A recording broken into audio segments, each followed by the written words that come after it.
I'm your assistant. Thanks, I appreciate it. I'll take that. Ready? Okay. Hi, I'm Bonnie Stierenberg with Paste Magazine, and we're here at the final day of Bonnaroo, and I'm joined by the one and only Mavis Staples. Thank you for joining us. Oh, well, thanks for having me. It's my pleasure. Well, first of all, I want to congratulate you. You won your first Grammy earlier in the year. What was it like to finally win after so many years? Yes, I did win my first Grammy, and I tell you, it was really exciting. It was a surprise. Mm-hmm. I've been looking for it for so many years, and it finally showed up. It took a long time, but I'm still excited. So Mm-hmm. that's been since February, and Yeah. still, Well, rightfully so. Yes.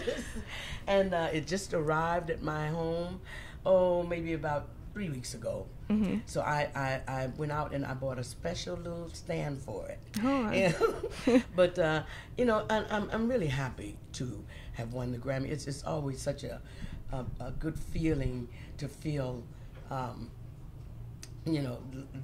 you are being honored for something that you've been doing all your life. Actually, I don't look at my singing as a job. It's just so much fun to me. Mm-hmm. And but to win a Grammy, awesome. And I wasn't looking forward to it because there's been so many nominations that we never get it. Mm-hmm. And my father had taught us, when the first time we were getting a Grammy, my sisters and I, we didn't get it, so we dropped our heads and we tried to mope, Mm-hmm. And Pops told us, he said, listen, I don't want you all getting on low about not winning this Grammy. You are singing for your just reward, and you'll get that when the time comes. Mm-hmm. So this time, my father passed in 2000, Mm-hmm. and I had to look up and say, Pops, I'm sorry, but I want this for this time. And it came. Thank you so much. And the record was produced by Jeff Tweedy. Can you talk a little bit about how that collaboration came to be? Yes. Jeff Tweedy had sent word to me in '06. Mm-hmm. I was doing a concert at the Millennium downtown in Chicago.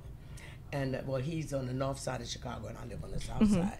But he had sent word that he wanted to come down and meet me and possibly sing a couple of songs with me. And Mm-hmm. I got really excited, And when the day came, he sent word he apologized that he couldn't make it because he had just gotten home from tour and he was tired. He wanted to be home with his family. He has 2 sons Mm-hmm. and a wife. So I told him, oh, that's fine. We'll hook up another time. And actually, that time came in '08. Mm-hmm.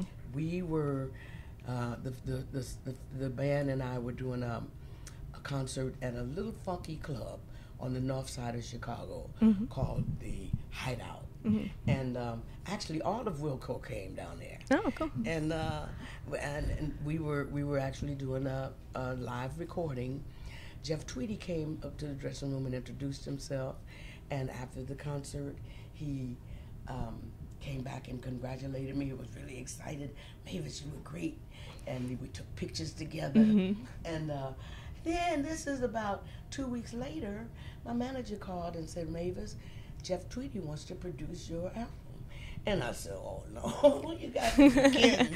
No. He said, no, it's just true. He wants to produce you. And I said, well, that's great. I would love to work with Jeff Tweedy. And, his band, Wilco, has always reminded me of the band. Mm-hmm. So I felt this was really an opportunity to work with someone that I felt, the sound that they have. Mm-hmm. I loved it. And I guess maybe a week later after that, Jeff Tweedy called me, and he asked if we could meet and talk, meet at a restaurant in Chicago. So I chose a restaurant closer to me, Mm-hmm. the South Side. And actually, it was in Hyde Park. Oh, okay. And where the president lived, President Mm-hmm. Obama. So he's about a mile from me. Mm-hmm. And so we met at this restaurant. We talked for maybe 2.5 hours. Mm-hmm. And he let me into his life. I let him into my life. He would tell me about his childhood, he was a young man. He worked at a record shop, Mm-hmm. and he had access to all of the Staples singers' music. Mm-hmm. And he loved my father, Pop Staples, and he talked a lot about his family, which really made me feel good, you know, because my father has always expressed to us and instilled in us that family is the strongest unit in the world. And stick together with your brothers and sisters. Stick with family, no one can break you. He would talk about his wife's family. And so I said, shucks, I don't need to, I don't need to know much more about him, but we talked maybe 2.5 hours. And I tell you, when we left that restaurant, I felt that I knew Jeff Tweedy. And I felt that we could really make a good record together. And it came to pass. Great, it did come to pass. Yes. That's for sure. Let's talk a little bit about the transition from the Staples Singers' gospel background to the pop charts and sort of playing in front of more secular crowds.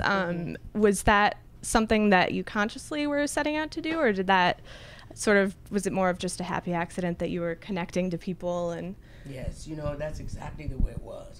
We didn't set out to be played across the board or to be in the pop field. What happened, we were singing strictly gospel. And all of a sudden, the folk festivals started calling us. And the blues festivals, jazz festivals. But the folk festivals was really a happy time for us because we listened to their songs. We hadn't ever heard folk songs. And we would listen to their songs, and their message was so similar to gospel, to our message. Just as the same as I think blues is. I feel like blues is gospel's first cousin. Right. So we started hearing these songs, and certain songs my father would say, listen, we can sing that. Blowing in the Wind. We were with Dylan early 60s, and he was singing, how many roads must a man walk down before you can call him a man? And Pop said, we can sing that, because Pops used to tell us stories about his life as a young black boy in Mississippi. If he walked down the street and all of a sudden a white man was coming towards him on the same side of the street, Pops would have to cross over. So that one line, he could relate to it. Right. And then we'd hear songs like, something's happening here, for what is worth. Just songs. And so by us singing these songs, we felt that we were still very close to our gospel. But they just started playing us across the board. The only secular song that the Staples Singers had ever recorded was Let's Do It Again. And that was a Curtis Mayfield song for the movie Let's Do It Again. In fact, when Curtis was giving us our parts, he gave me my part and I started singing, and he said, now Pops, this is your part. And it was, I like you, lady, so fine with your pretty hair. And Pop said, Curtis, man, I'm not going to say that. He said, I'm a church man. I'm not going to say that. Curtis said, oh, Pop, come on, man. He said, the Lord won't mind. I'll pray for you. and he kept begging Pop. So my sisters and I, we wanted to hear our voices on the big screen, too. Right. So we started begging Pop and saying, come on, Dad, it's just a movie. It's just a movie. And so we did, Let's Do It Again. And to this day, that's still the Staples Singers. That's the only secular song that we have sang. Now, I have recorded, back in the day, I recorded some secular songs. But we didn't set out to switch over. Right. And we still don't feel like we have switched over. I today will tell you that I am basically a gospel singer. But my father got to the place, we were singing all these different songs, and people would ask us questions. Papa said, listen, don't categorize us. We don't categorize ourselves anymore. Right. We just sing music. We sing music, we sing songs with a positive message, informative message, songs. And Pops used to tell the songwriters, if you want to write for the Staples Singers, read the headlines. We want to sing about what's happening in the world today. Right. And if something is going bad, we want to try to sing a song to try to fix it. Mm-hmm. You know, so we're happy that we crossed the board, that we're Mm-hmm. you know, we're in all of these different. Do you know that since '03, from '03, I've been nominated in 7 different categories. You know, so It's quite an accomplishment. it's all right. I'm happy about it. Yeah. Sort of going off of that, we're here at Bonnaroo, and you've played your share of festivals. How do the festival crowds compare to the church crowds? Because it seems like it almost feels like a congregation of people of sorts. Yes, you're exactly right.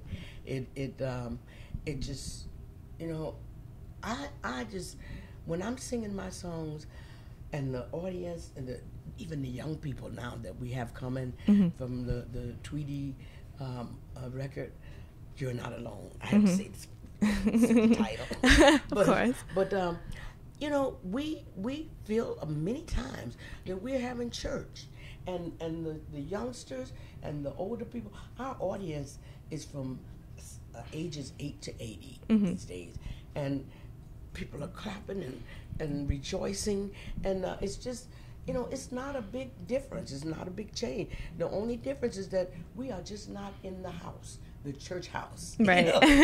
That's the only difference. Yeah. Yes. Well, thank you so much for joining us. Thank you, Bonnie. Yeah. I had a wonderful time talking to you. Thank you. You're Likewise. an interviewer. Oh, thank you so much. To be such a Thank youngster. you. My pleasure.